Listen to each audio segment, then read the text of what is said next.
there is no better time than now to start a cash-based business like this, because you just nailed it. COVID just accelerated it, because everyone's understanding that there is nothing that's more valuable than their health. And we've always known that, but I think COVID really substantially proved that to people. Mm-hmm. And because of going through COVID, I think more and more people are going to want more personalized services and better for their body and their health. And so if you're a practice or if you're a physical therapist or some type of therapist out there, or even a doctor, I think that this model is definitely something that you should lean towards, because I think that's where it's going in the future. Josh Payne. What's up, everyone? I just got done recording a really cool episode with Josh Payne.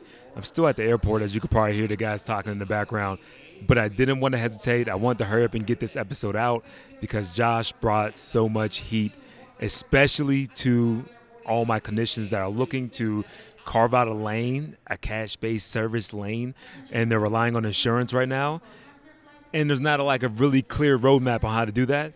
Josh gives us a really good place to start, man. Starting small, starting where you're at, and building a network around you that allows you to scale. So I'll let him walk through his 3-step process, but I think it's lights out for anybody that's new to the space, or if you've been in the space but you're looking to kind of build up a nice cash-based lane. And honestly, this is just, common practices for any small business owner, honestly. Sometimes we get caught up in a lot of the flash, a lot of the hype that's out there, and sometimes it's just starting where you are with the simplest ways to connect with people on a human level. All right, guys, with that said, let's get into today's conversation with Josh Payne from Uncaged Clinician. Me too. And thanks so much for having me on. So you know what? Let's kind of start from the very beginning here, man. People have literally kind of, jumped on this whole bandwagon of trying to go cash-based PT. A lot of my, lots of people that I'm actually working with, they're excited about doing it. They want to get into it, but there's very little formulas about how to do it properly without having that regular turn and burn out of just running your own business, right? It seems like you guys have cracked the code on how to kind of slowly work your way into it without kind of taking that big leap. It's still a leap, but it's not a crazy leap. It doesn't seem like. Sure. Yeah.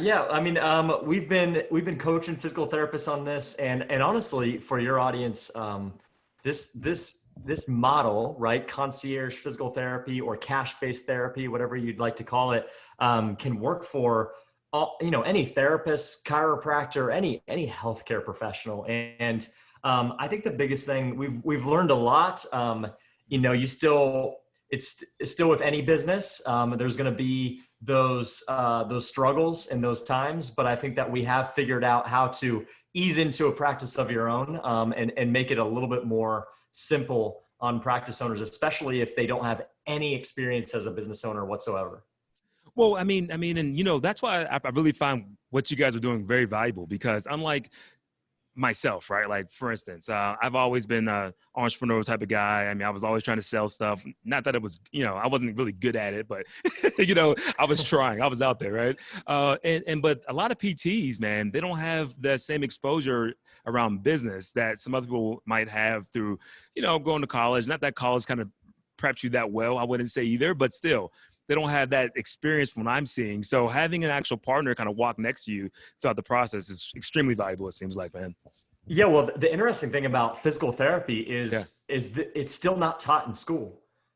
We had one economics class in school, and I was in school 8 years ago. It still hasn't changed.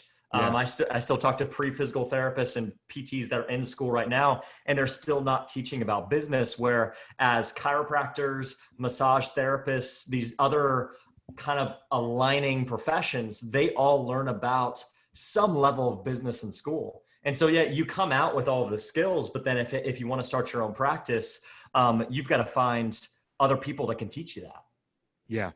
Yeah, man. So let's kind of tap into the actual mindset, because I think that we can kind of go really deep with you, especially because obviously, you were practicing and then just kind of reading into your actual story a little bit. You got burnt out at some point, right? Which is easy to do with this current model that we have, where they're trying to cut premiums and max everyone's minute out to the fullest, right?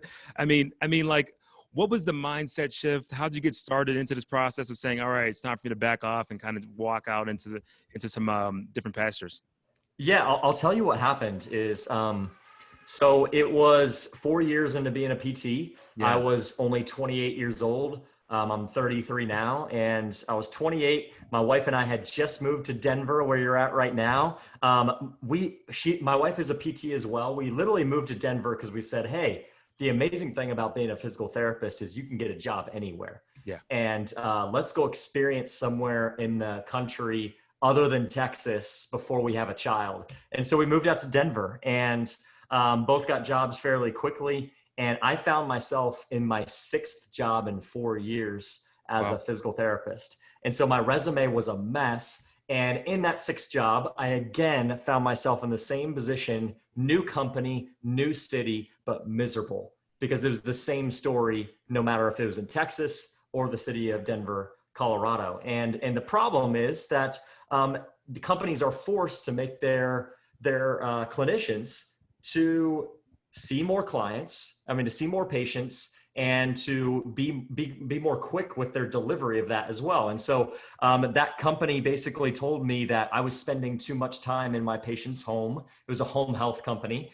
They told me that I was spending 52 minutes in every single patient's home, and they really needed me to decrease that so that I could increase the amount of visits that I did. And I found myself in a place where I was just pissed off again. Sixth job in 4 years, and I couldn't figure out like where's my path going to be in physical therapy. And so for whatever the reason, one day it was actually October, like now, and I decided, look, I'm not going to do my notes today. Like my wife deserves my attention. I'm not going to go sit in my office and go do notes.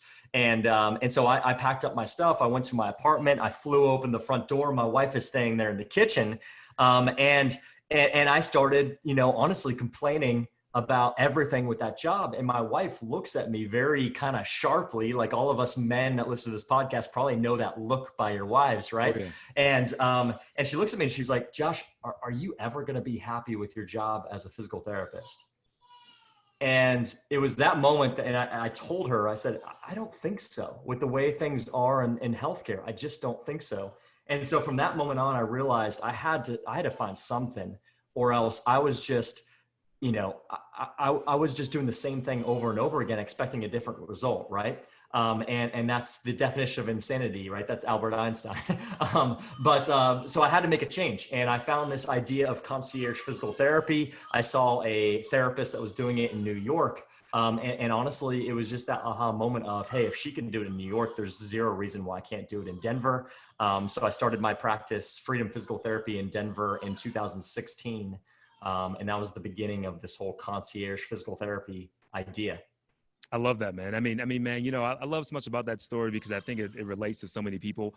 Even myself, I'm the type of guy I get into companies and it's difficult for me to kind of be settled because you're always thinking normally about how can you improve this process, or are there ways that you can even be better. So what would you kind of tell those people that are bouncing around to like different jobs? What's some questions that might help them dissect and really understand why they're kind of leaving one job, going to the next as like an actual therapist?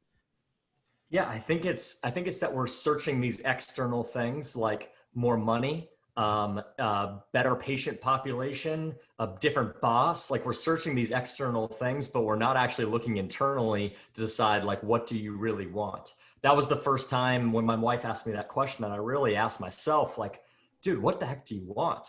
And what I really realized was I want to feel fulfilled. And the problem that I see in physical therapy is, and honestly, it's not the company's fault. It's the way that they have to act, but there's no room for upward growth.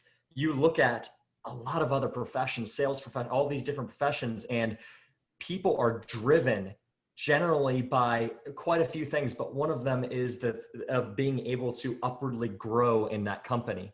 And that is not there for physical therapists. And so I really said to myself, I was like, I need to own my own company, or do something where I'm going to feel inspired to work my butt off every day, and also give my patients the level of care that I know that they deserve, and not be told, hey, Josh, you spend too much time in their homes. We need you to actually spend less so that you can do more documentation for us. Like that's the last thing you want to hear as someone who's passionate about helping people, right? So that would be my suggestion is like, stop searching for those external things that you think are going to make you happy, and actually look internally and say, like, what do you really want? And I guarantee you'll find at least an answer that will direct you in the right direction. I love that, man. Yeah. Because there's so many factors going on right now, moving factors on top of that when it comes to healthcare these days, right? Especially with politics. And I won't take you down my rabbit hole of politics, but I will say this, and I'll pivot off of it. Like, the more that I'm understanding my belief systems, I realized I really align well with libertarians and conservatives.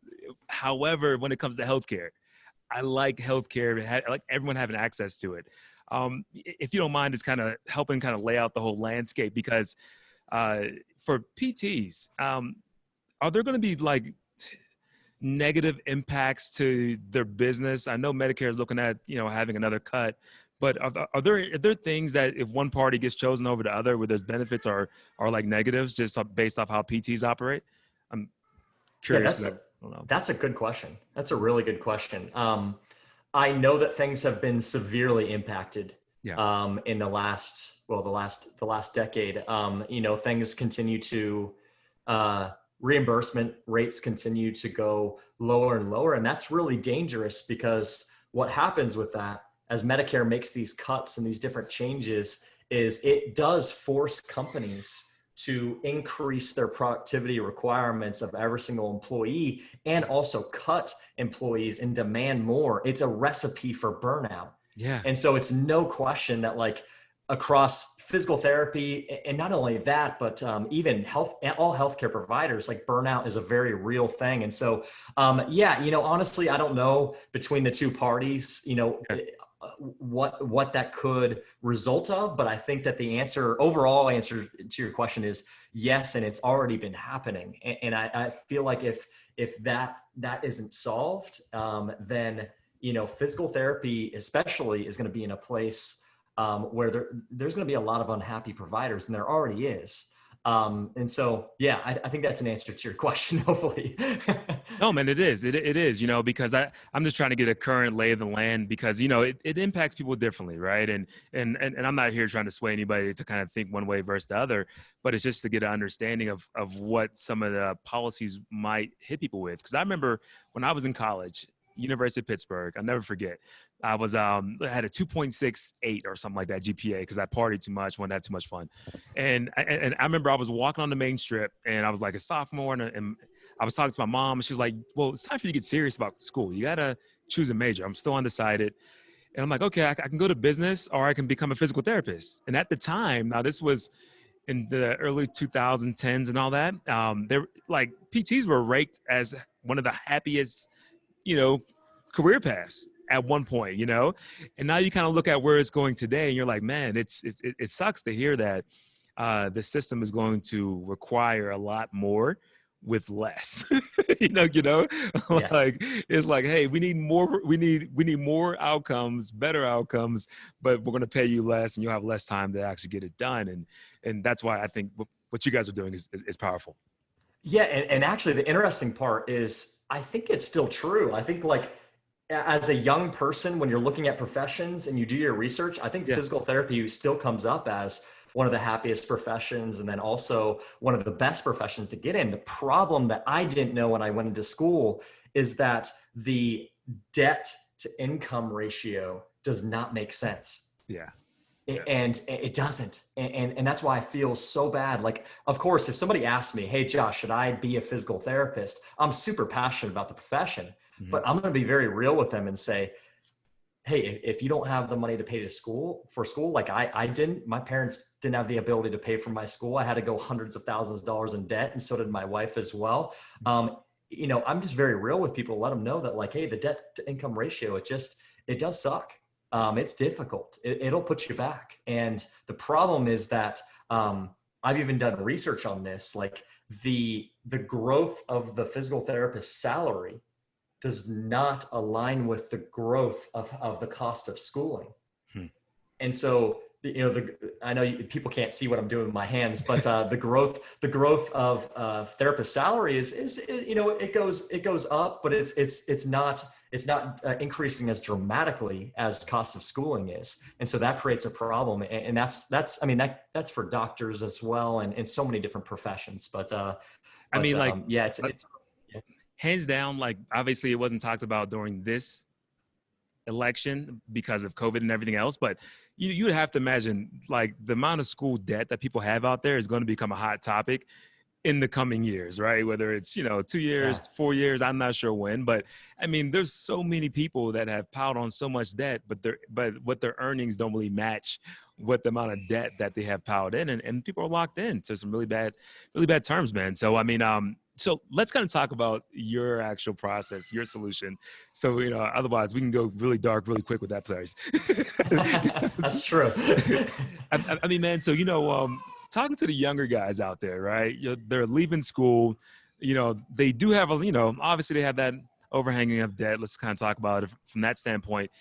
Do you recommend going to work somewhere first, get some experience, get that under your belt? Or do you recommend just, hey, press out, let's go, let's start kind of working it, build your own network that way? That's a really good question. It's something that we get a lot. And this is what I would say is, if you need to build experience to get confidence, I would absolutely tell you to do so. But I also talk to a lot of fresh, brand new out of school PTs that have incredible amounts of confidence already in what they do. And I tell them, hey, if you want to be a business owner and you want to be an entrepreneur, get after it. Like, I've got no problem with that. I've seen brand new grads have incredible success with their businesses. But then there's others that just are not quite ready for that. And they do need that experience to build up that confidence in themselves, because confidence is everything, right? So that would be my most direct answer is, if you feel like you've got the confidence right out of school to do it, man, it's the best experience that you could possibly get. It'll be a tough journey, but it's possibly one of the best experiences you can get is owning your own business and learning to share with people what you do and how you can help them. Well, you know what? So for that grad, that's like, hey, yeah, Josh, I'm with you. I'm ready to go. I got confidence. I got no resume, but I'm ready to work. Yeah. Like, how would that process look? Because, like, every venture that I've done, I've normally worked in it, even if it was like a part-time type of, low level, no real pay or, internship process. How would you get that experience as a fresh guy? Yeah, I think coming out of school is, I mentioned earlier in this podcast, like, that's not something that you learn in school. You learn how to be a really good clinician in school. But outside of that is I would find someone who has the business that you aspire to have and learn everything you possibly can from them, whether that's paid or whether that's for free. Like, I have a lot of mentors that I pay in my life. And then I also have a lot that I don't pay and just are mentors for life, right? Like, go find someone that has the business that you want to have and learn everything you possibly can from them. Because the biggest thing that I've learned along this journey is that most of the time there's plenty of people out there willing to help you. You just got to be willing to ask. That's the truth, man. You know what's crazy about it, though? Whenever you're coming up, you don't understand that. Like, at least I mean, I'm 37. I'm just now getting to the place where I feel confident asking strangers and saying I don't know. So whenever people come to me, like, about anything, my whole first response is normally like, hey, man, it's all good to say that you don't know. Like, it's actually drops the walls for everyone. There's no, like, posturing that needs to happen. I come to you and say, I'm not really sure what's going on now, but it seems like you have a decent handle on it. Right. So, I mean, yeah, I think that's really good. A really good tip there, man, is going to people.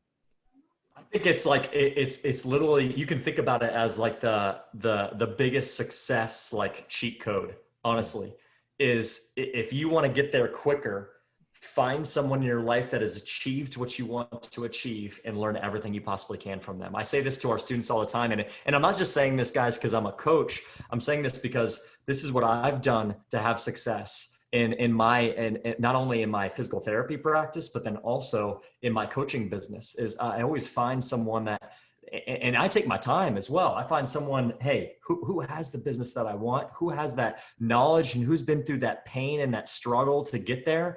I'm going to go find them and I'm going to do whatever it takes to learn from them. Man, you know what, man? So I want to ask some really dumb questions because in the whole light of, not knowing, right? so, Yeah. so how would you recommend opening up to someone, like a stranger? Like, because I see it done all types of ways.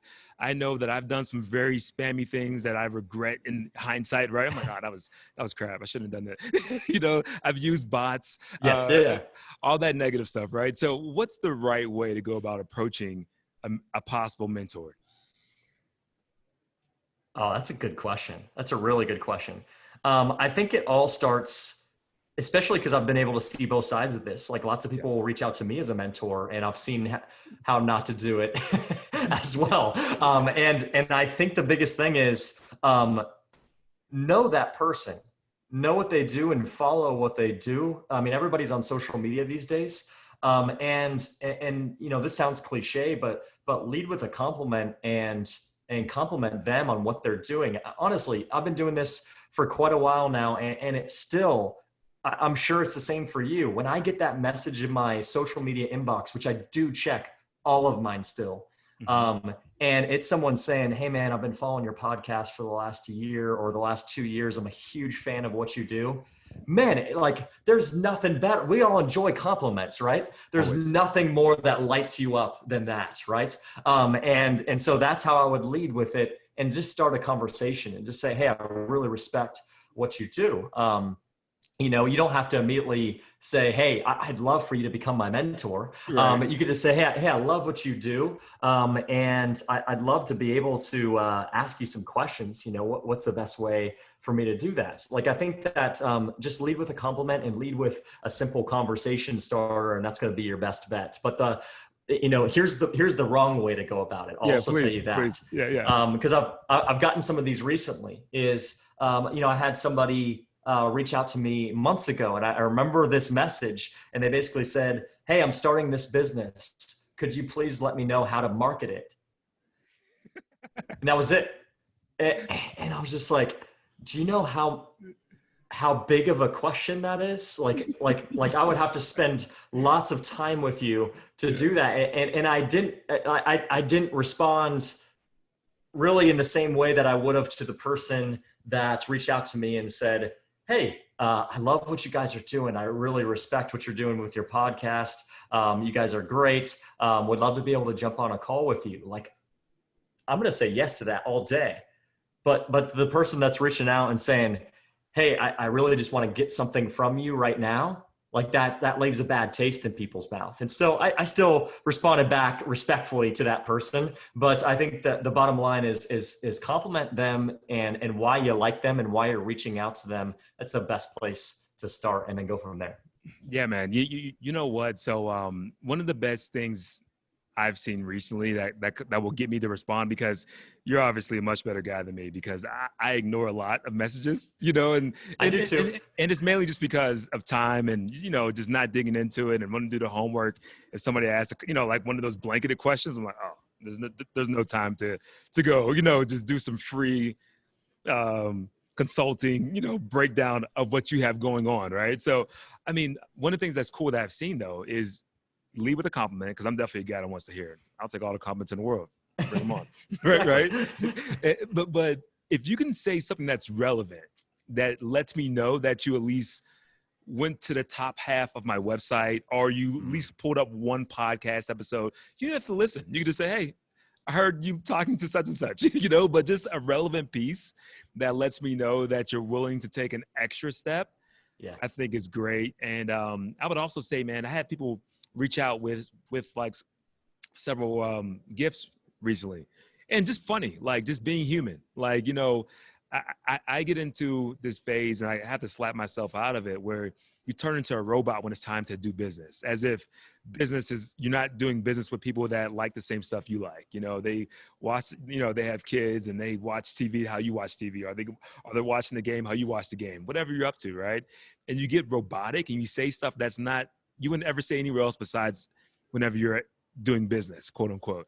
Mm. And so I've been getting a couple of gifts from people, with people just having funny memes, but they just want to connect, and there's no strings attached. And I love that type of stuff. So, Oh, I love it too. Actually, like that's something that we've talked about with our students before, is think about this. Like, let's say we've gotten a lot of questions by our students of like, hey, how do I get in touch with like a CEO of a company or something like that? And, Right. and I want you to think about this, and hopefully this will be advice that is helpful to your audience is, there's this concept of lumpy mail. Like the only thing these days that will ever get to the top of anything is if you send a package to somebody, Yep.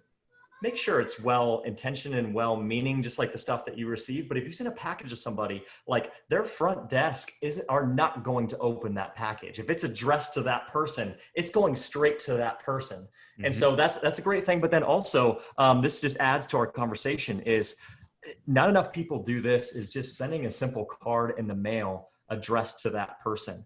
Again, I've received a lot of those. Man, people can't see them, but I have some of them on my desk because I love receiving cards from people. And they're still there. I've got one from Steph and another one from a guy named Kyle. Like, I love it. And so like that's another great way to get in touch with somebody. And actually something we even teach in our programs to our physical therapists that are trying to make more connections is like, go back to some of those more old school style of things, because everybody's looking at the new school stuff like social media ads and social media content. How can we bring back some of the things that bring back that personalized touch that people crave? I love those pieces, man. I mean, especially, because now we're kind of talking about building your actual practice. And if we think about it, right, on a holistic scale, because I've ran Facebook ads, I've gotten burnt doing radio ads before, like, and these could be some big dollars coming out like at once with a hope and a prayer behind it, right? But as I've gotten older, the more I've learned is that business is done between two people. Normally, I mean, maybe a board, maybe you and a board, or you and your team, but it's people interacting with people at the very end of the day. And those old school methods of just following up on text messages and phone calls, saying, hey, during your birthday, sending out a package, a card, a note, whatever it may be, it works. And from a small business standpoint, because that's most of the guys who I work with, are these private practice owners, right? Like spending thousands of dollars on Facebook ads eats into your return on your own investment. So you have to watch your marketing spend before you go blow it on a whole bunch of stuff. It's like there's so many low-hanging fruit things that could be done that might not even cost you anything or minimal cost, right? Yeah, like you just got to get creative. And here's the biggest thing is like, this is one of my key values is like lead with service. No matter what you do, lead with service. And we just talked about this with one of our clients recently is they were asking about cards because we mentioned it on a call. And I said, look, you just have to get creative. If they were trying to get in with a specific doctor in the area, and this is the exact advice that I told them, that I think that a lot of people can take away multiple things from this. You can find any doctor's NPI number on the internet. And guess what else you can find? You can find their birthday, because next to their MPI is their birthday. And then online as well, you can find out where they work, obviously, if they have their own practice. What if you were to send them a birthday card, wishing them a happy birthday and starting a conversation that way? Like, you just got to want it bad enough and get resourceful enough. And you can create some amazing connections with people that you never thought was possible, but you just got to get creative. Man, 100%, man. So, I'm going to give one of my actual sponsors an actual plug right now, Banner Season. I use them on my Sales Culture podcast, but it's an automated, how you have automated emails? Yeah. How you can kind of have it dripped out? They do automated direct mailings. So you can send out like brownies and mugs and customize them and all this, all this stuff that make it fun, to make it bulky, basically, to make sure that people open it up. Yeah. But one card that I love that's like a sneaky one is 6 months after your birthday. So at your halfway point, because you probably get hit up a lot during your birthday, and you'll probably see the birthday card, right? But to have this automated 6-month touch, so it says something like, I think it's like a half-eaten donut where you can send it off and say, happy, 36 and a half, or whatever age the person is, right? Halfway through the year, whatever. And it's just, it's that cheesy stuff, but it's the stuff that like allows you to stand out. Yeah, it allows you to kind of put your own character and your own spin on it. And it's like, don't get me wrong. I mean, I obviously am a believer in and running, Facebook ads and other things, especially if you're have any products or anything that's really scalable. We are But from too. a service standpoint, I love what you're saying is that, this is more so one-to-one engagement now and not so much of a mass media play, right? At least that's what I'm hearing, if that's correct. Yeah. Yeah, absolutely. And that's what makes the difference. That's what we teach all of our practice owners is doing those small things, because especially when you're the only practitioner, when you're the only clinician at first, like I think people are too quick to say, okay, like I got to start doing ads and I need to outsource and I need to build this team. It's like, whoa, slow down, get back to the basics and understand that a sale never comes without having a conversation first. And so if we can just start measuring every week, how many conversations are we initiating and creating, we can start to grow whatever the heck we want. And that can be applied to not just a physical therapy practice, any business. So 100%, man. I mean, now you're really starting to like talk my language here about sales and everything, man, because I'm right there with you. Sales to me is a service. Like if you lead with anything else but trying to serve and help people and point them in the right direction, I think you miss it. But, when you talk about, that's the art of it to me, but the analytical side is just as important. And that's that knowing your numbers of what your closing rate is, knowing how many touches that you have to have so you can get to whatever number you're trying to achieve, right? It's a part that is viewed as negative by most people, I would say. And rightfully so, because a lot of sales guys have done a lot of bad things, trying to push people in the corners and trying to, have snake oil and all the rest of that. But what's your take on selling the right way as like a physical therapist, where I know in healthcare, sales is not a sexy term at all. Maybe if we were like stockbrokers, people would be all about it. But in like healthcare sales, and that's like oil and like vinegar almost. They don't mix well. So how do you go about doing it properly? Yeah, and honestly, I'll be very honest and blunt. Like I've made a lot of mistakes along the way as well, and probably came across like that snake oil salesman at times as I was trying to learn how to be a better salesperson. And that was brutal, honestly, because then you walk away feeling shame about yourself. And so I don't know how. Yeah, yeah. So it took a long time to figure this out, but what we teach now, we call it the triple P. And this can be applied again more than physical therapist. Is what I've realized is that when people come to you, they want a plan more than anything. And so what the triple P is, it's the perfect patient plan. And so what that is what is the person's problem? What is your promise to them? And then what's your plan to get them there? And how we do that is actually, we have 3 phases in my practice in Denver. I sold my practice 14 months ago for any of your listeners, but we still have 3 phases in our practice. It's mobility phase, stability phase, and strength phase. And what we do is when somebody comes in, we figure out their problem, we figure out where they want to go, and then we apply them through our phases that we already have built into the practice, and we walk them through exactly how we're going to get them to where they want to go through those 3 phases. So they walk away from that first initial evaluation generally being blown away with, wow, this is a step-by-step plan to get me to my shoulder feeling the best that it's ever felt. And then that is when they're willing to pay $3,000 out of pocket for a plan of care, or $5,000 out of pocket for a plan of care, and not even use their insurance, when they know that, hey, this is the guy, this guy's got a plan to get me there. And if I deliver that with confidence, not arrogance, but confidence, and then they feed off of that, and then they have confidence in my plan, people have no problem paying any type of money for anything when they know that you have a plan for them. Man, so let me just kind of give you my personal piece on this too, if you don't mind, because my wife was suffering from some carpal tunnel for a while because she's always on the keyboard working, nonstop, all that. And so, obviously looked at her insurance, and she works for an actual insurance company too. So she has good coverage, but there was no structure with the people that we were looking at going to for physical therapy that were around us in her network. Right. So, I reached out to a couple guys locally, Jason Hahn, big shout out to him and his crew out there in Pasadena. And it was like, man, you went there, it wasn't cheap. I mean, let's be clear. It was like maybe 175 or $200 a session, but there was a process that we could both buy into. It made sense.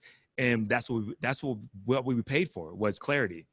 Because one was, hey, I don't know what they're going to charge me after we do, I don't know how many sessions, and there's 8 other people in the room right now. I know everyone's running around trying to keep up with this actual volume. That's crazy. Versus Jason had a chance to sit down with my wife 30 to 45 minutes at every session minimum, right? And give her that quality care, answer her questions. And as a husband, come on, the last thing you want is your wife to come home and be like, I don't know what they were doing in there. Like, I'm still in pain, you want her coming back to, to me, how I was like, hey, I think I'm working through this. I got about 4 more sessions left. I'm feeling better. And that to me is what we paid for, right? It wasn't so much that, a squat's a squat, weights are heavy everywhere, the bands are all over the place, but paying for that person's expertise and them relaying that to us really helped me feel comfortable going and say, hey, you definitely should work with Jason over going through your insurance route. So anyway, just my personal testimony towards it, man. Exactly.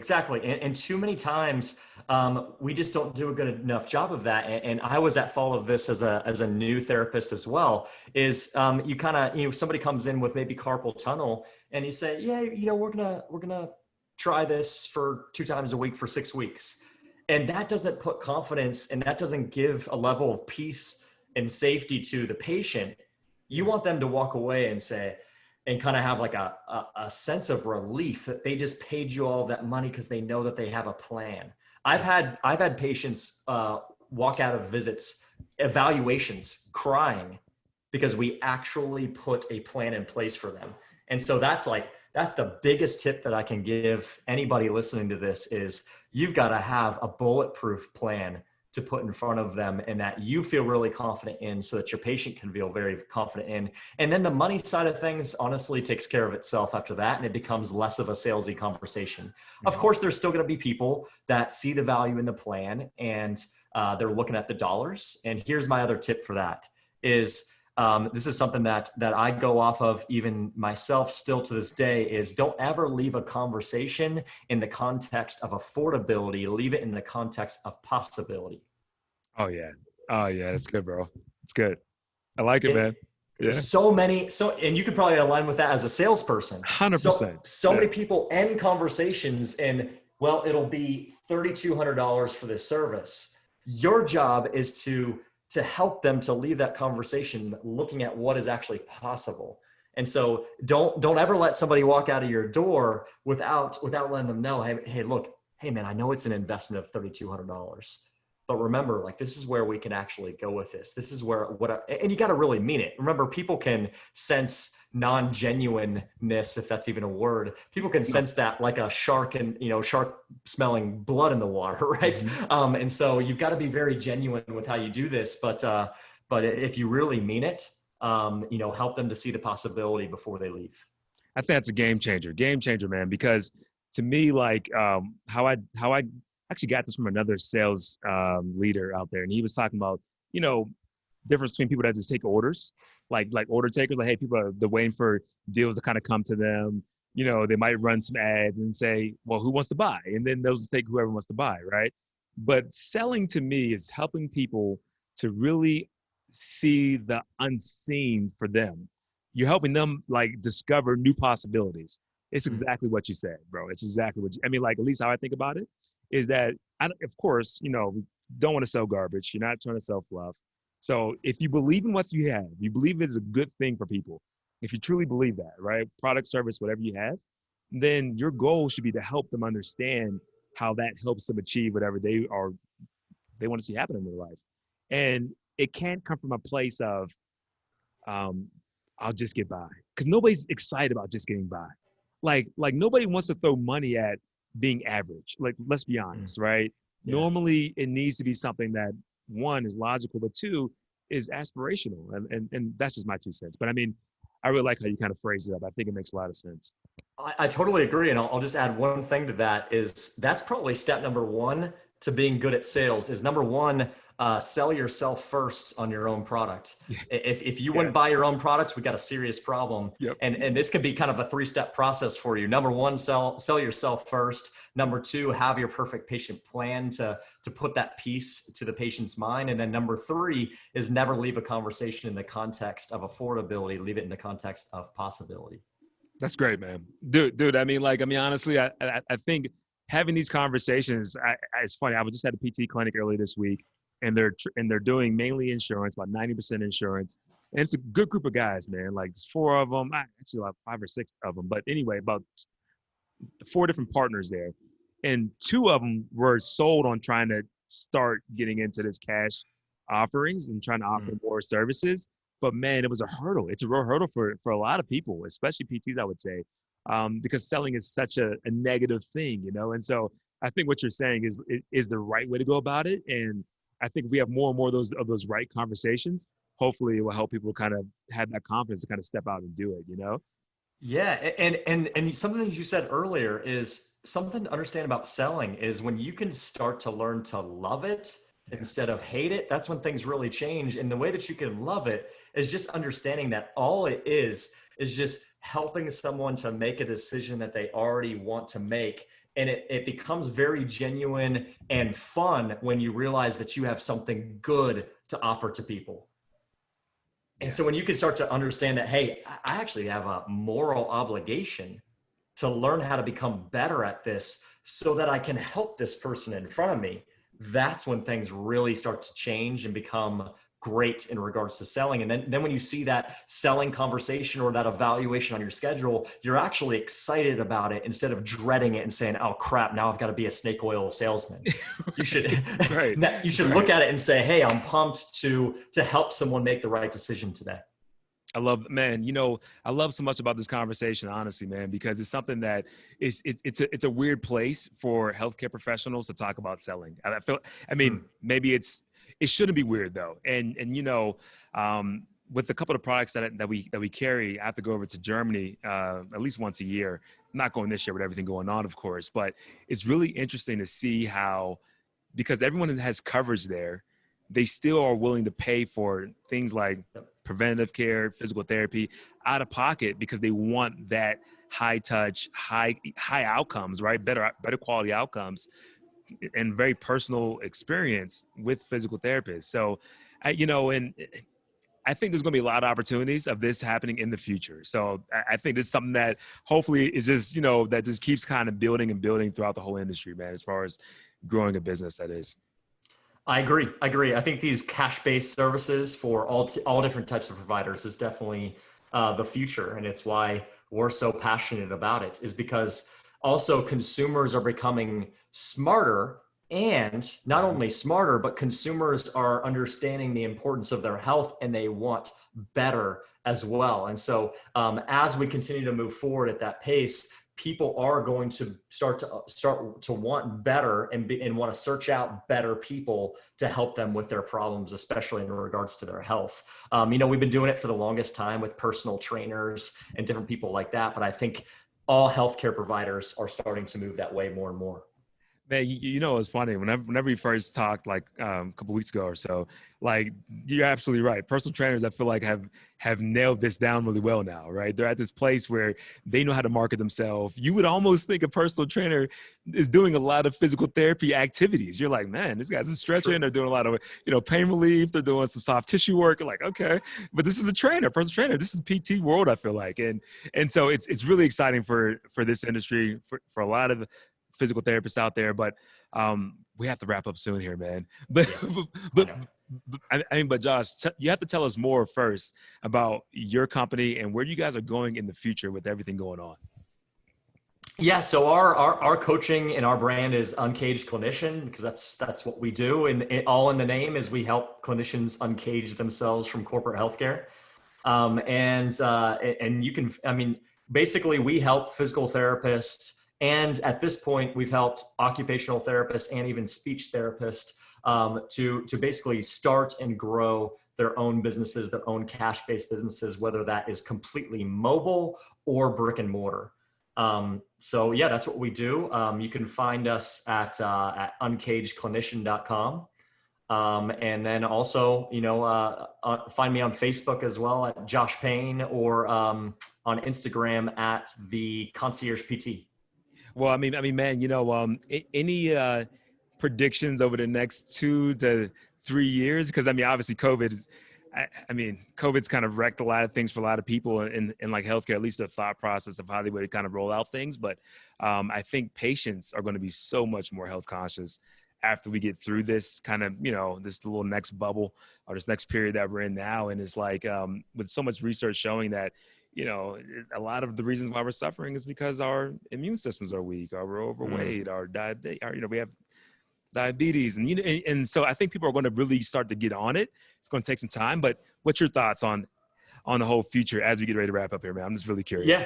Yeah. No, my prediction, and I've been saying this for quite a while, is that there's no better time than now to start a cash-based business like this, because you just nailed it.